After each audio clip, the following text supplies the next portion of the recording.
Radhe Radhe to all of you.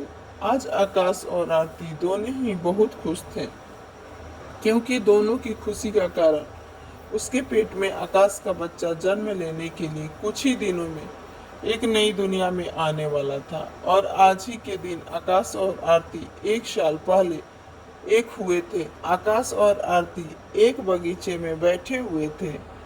आरती और आकाश एक ही bench पर बैठे हुए थे और दोनों आपस में बातें कर रहे थे। इस पर आरती कहती है आकाश से,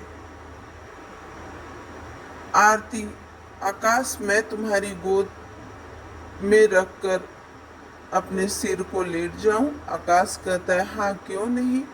और आकाश बेंच पर एक ही कोने की ओर बैठ जाता है और आरती आकाश की टांगों पर सर रख कर लेट जाती है और आकाश उसके बालों को उंगली करते हुए उसके उभरे हुए पेट पर हाथ फेरते हुए बहुत ही प्यार से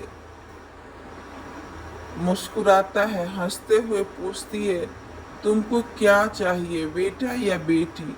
आकाश मुस्कुराते हुए आरती के बालों में उंगली फिर से करते हुए, मुझे तुम्हारी तरह सुंदर सी बेटी चाहिए, वो बिल्कुल तुम्हारी तरह मेरा ख्याल रखे। नहीं नहीं, मुझे तो बेटा चाहिए, मुझे तुम्हारी तरह देखभाल करने वाला अच्छा बेटा चाहिए। पार्क में एक आइसक्रीम बेचने वाला, आंटी आइसक्रीम ले लो। आकाश और आरती उस आइसक्रीम बेचने वालों को बड़ी ही ध्यान से देखते हैं और वहाँ एक छोटा सा मासूम कम उम्र का एक लड़का घुंघराले बाल और फटी पेट और शर्ट पहनी आइसक्रीम के ठेले को ढकेलता हुआ उनकी तरफ आकर खड़ा हो जाता है। आकाश, कौन सी आइसक्रीम खाओगी आरती? मैं तो स्ट्रॉबेरी आइसक्रीम खाऊंगी। तब आकाश कहता है, बेटा आपका नाम क्या है?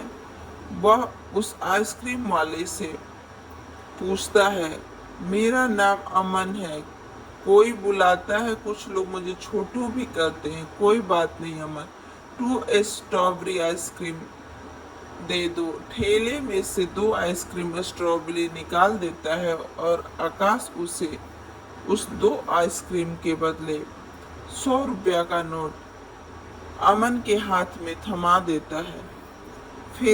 फिर क्या? अमन मुस्कुराते हुए और आवाज लगाता हुआ आइसक्रीम वाला आगे की ओर चला जाता है और दूसरे खरीदार को उसकी नजर में ढूंढ रही होती है। आरती, कितना मासूम चेहरा और छोटी उम्र में इतना काम कर रहा है, इतना भारी ठेला खींच रहा है।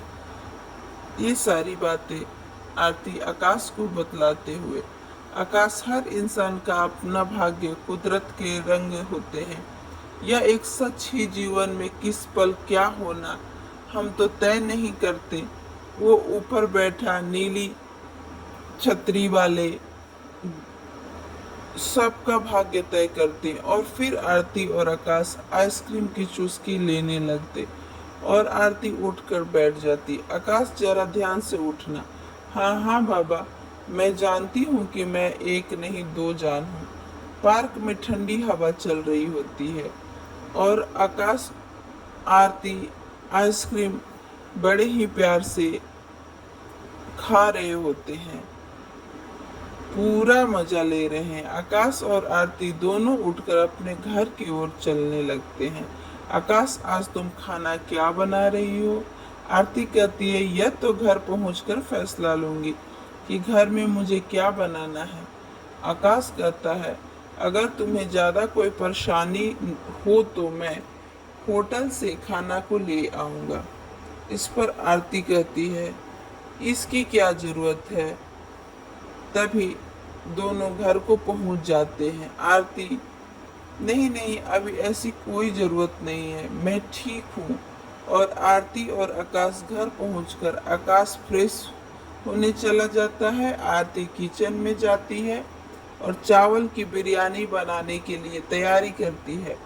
दरवाजे की डोर बेल बजती है और आरती आकाश से कहती है, देखो जरा दरवाजे पर कौन है। हाँ ठीक है देखता हूँ। आकाश घर का दरवाजा खोलता है। तब सामने आरती की बहन ज्योति खड़ी होती है। अरे ज्योति, तुम हो? हाँ जीजू मैं। दीदी वो किचन में कहकर आकाश दरवाजा बंद करता है और ज्योति किचन में अपने दीदी के पास दीदी से मिलने के लिए चली जाती है। फिर दोनों वहाँ पे पहुंच जाते हैं और ज्योति तो आरती से बोले बिना बताए बिना इन्फॉर्मेशन दिए दीदी ट्रेन पकड़ी। आपके शहर में कैसे आना हुआ तुझे? ज्योति, मैंने एक गवर्नमेंट सर्विस का एग्ज़ाम दिया था, उसी का कल इंटरव्यू है और शायद मैं इसी शहर में अधिकारी बन जाऊँ। ये सब बातें ज्योति आरती से बताती है। हाँ हाँ क्यों नहीं, मेरी शुभकामनाएं। अभी से तेरे साथ बहुत तेरे जीजा जी तुझे वहाँ छोड़ आएंगे। तेरा इंटरव्यू जाकर फ्रेश हो जा। जीजा जी के लिए बिरयानी बना रही हूँ, तेरे लिए चाय बनाती हूँ। नहीं दीदी तुम बैठो, मैं चाय खुद बना लूँगी। तुम्हारी तबीयत तो ठीक है ना? ऐसा ज्योति आरती से पूछती है और आरती हाँ ठीक है। ठीक नहीं है? चल पगली, अभी तो मैं ठीक हूँ। जब टाइम समय होगा तब तो सब काम तुझे ही करना होगा। आरती चाय और बिरयानी लेकर टेबल पर आ जाती है। बहुत बढ़िया दीदी, बिरयानी और चाय, मज़ा आ गया। वहाँ क्यों नहीं मन भर के खा, बहुत बनाई बातों में ही साथ साथ चाय बिरयानी। आरती ज्योति और आकाश खाते हैं और बेडरूम में चली जाती है। आकाश नाइट शिफ्ट में अपनी ड्यूटी पर चला जाता है। ज्योति अपने बेडरूम में आराम कर ही रही होती है। तभी ज्योति दरवाजा खोलती है। अरे ज्योति, तुम दीदी कहाँ? तुम्हारी दीदी अभी बेडरूम में सो रही है, शायद रात ज्यादा थक गई थी। हाँ हाँ, उसकी तबीयत भी तो ऐसा ही है। ज्योति, तुम्हारा इंटरव्यू कहाँ है? जीजा जी यही ही है, मैं वहाँ चली जाऊंगी, डीएम कार्यालय में। ठीक है, वह तो हमारे घर के ठीक सामने है, कुछ दूरी पर। मैं मैनेज कर लूंगी, आप परेशान मत होना। नहीं नहीं, मैं साथ चलूंगा। अब तो मैं साथ आ गया हूँ। तुमने नाश्ता वगैरह कर लिया? मैं भी नाश्ता चाय बना लेती हूँ। आप भी फ्रेश हो जाओ, दीदी को भी उठा दो। ऐसा सारी बातें ज्योति अपने जीजा से करती है और फिर अपने दीदी आरती के पास जाती है। ऐसा कहकर किचन में वो चली जाती है। चाय और ब्रेड सैंडविच बनाकर ज्योति ले आती है। बेडरूम से आरती की कहराने की आवाज़। आकाश ज्योति बेडरूम की ओर जाते हैं। दीदी क्या हुआ? अरे कुछ नहीं पगली, बस उठ रही थी, थोड़ा पैर लचक आ गई। दीदी संभाल कर चला करो ना। हाँ ठीक है, अब आओ नाश्ता करते हैं। फिर ज्योति और उसके जीजा और आरती तीनों बैठ के फिर नाश्ता को करते हैं और नाश्ता करने के बाद सभी आरती ज्योति आकाश इंटरव्यू की जगह उन्हें छोड़ देते हैं। ज्योति आकर एक खुशखबरी देती है कि उसका इंटरव्यू वो पास कर गई है और उसे इसी शहर में डीएम की पोस्ट पर नियुक्त कर लिया गया है।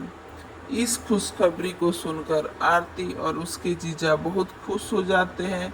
ऑफिस में सेक्रेटरी की नौकरी मिली है। आरती, मेरा भाग्य कुदरत के रंग एक सच है। मेरा सहयोगी मेरी बहन और बहन के पति उनके साथी हैं। राधे राधे।